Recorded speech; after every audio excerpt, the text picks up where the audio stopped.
Good day, I'm Stephen McHugh, and this is your JIS News for Friday, April 28, 2023. Government will be spending more on social programs in the next fiscal year to ensure that Jamaica's most vulnerable and poor are protected. Prime Minister Andrew Holness gave that commitment on Wednesday. He says the COVID-19 pandemic wreaked havoc and brought untold hardships on the lives of many Jamaicans, especially the less fortunate, and government has an obligation to assist. I want to take this opportunity to therefore commit the administration to doing more in the upcoming, in the next budget. We have increased this budget as well, but in the budget to come, we must make a special effort to focus resources on the most vulnerable and the poor in the country. He says the government has to deliberately ramp up its funding support to help the poor recover their consuming income, which has been wiped out due to inflation caused by the pandemic. So your government is actively thinking about that strategy, and hopefully when we come to read our next budget, we will have some good news in that budget about how we're going to support our most vulnerable who have been impacted, but in tangible ways, not just unconditional cash transfers. The Prime Minister was speaking at the opening of a new male ward at the Westmoreland Infirmary, which has a capacity to house 50 residents. Another two-bedroom unit has been delivered under the government's new social housing program, NSHP. Prime Minister Andrew Holness handed over the unit in Roaring River, Westmoreland on Wednesday. The unit's beneficiary, who is physically disabled and requires the assistance of his nephew to move around, celebrated moving out of a dilapidated structure to the new home. During the ceremony, Prime Minister Holness expressed pleasure with the advancement that have been made through the program towards improving the lives of citizens.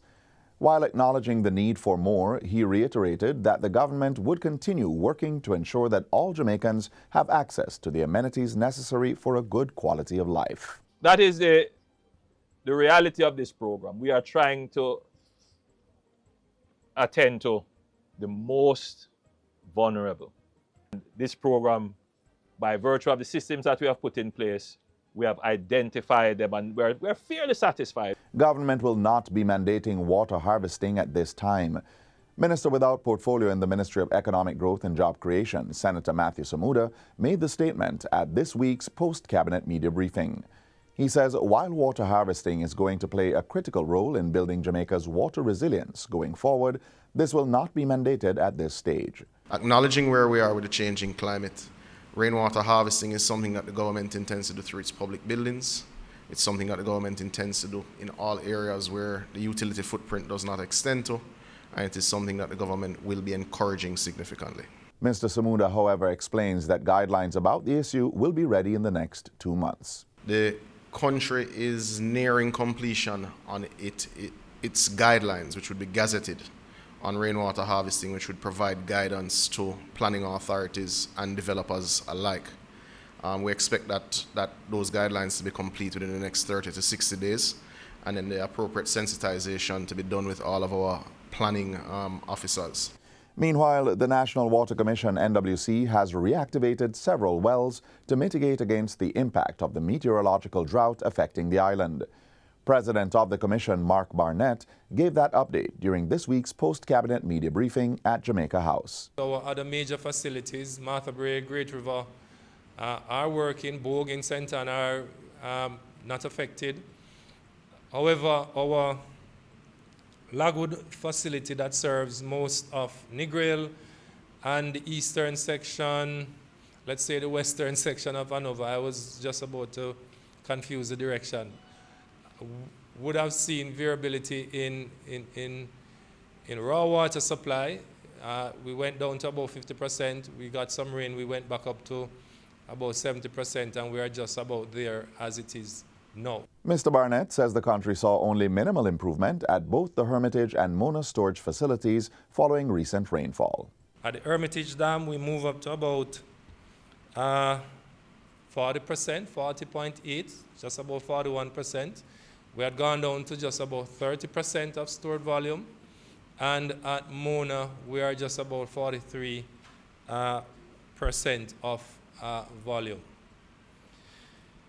Again, most of the supply, most of the surface sources have not shown the level of improvement, even with the rainfall that we would have received, and therefore the level of rise in those facilities is a direct function of what happens within those watershed areas.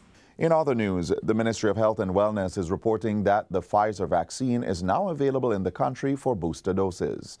The country received a donation of 80,640 doses of the vaccine from the government of Latvia. These doses are available to members of the public who have been fully vaccinated and are now due a booster dose. Persons who fit the criteria are encouraged to visit any of the over 120 vaccination sites to receive their booster dose of Pfizer. At the same time, the ministry continues to administer the Johnson & Johnson and Sinopharm vaccines to persons 18 years and older. Members of the public are encouraged to get vaccinated to protect themselves from severe illness, hospitalization, and/or death associated with COVID-19.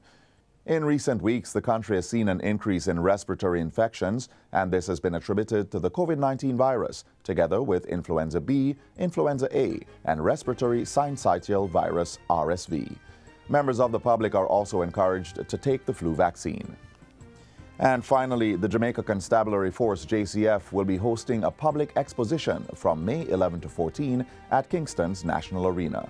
The event, dubbed Transformations, People, Quality and Technology PQT Expo, is billed as a watershed moment for the JCF. It is intended to provide a public display that emphasizes technology-enabled quality management reforms and transformation. Deputy Commissioner of Police in charge of development and logistics, Kevin Blake, says the expo promises to allow persons to see and feel the JCF in a way they never have before. The expo is going to be an immersive one, very interactive and high-tech environment. And we want Jamaicans from all walks of life to experience a side of the JCF that they don't see every day. And over time, this side of Jamaica and this what they experience, our intent is to make that become the Jamaican public's lived experience. Senior Superintendent of Police Gary Francis says the JCF is eager to demonstrate some of the innovations developed by members of the force. We'll be having over 25 of our formations displaying various gadgets of how we deliver service. We'll be seeing displays from the Public Safety Enforcement Branch that showcase how best we are using technology, using the e-ticketing system, or they're using their speed radar.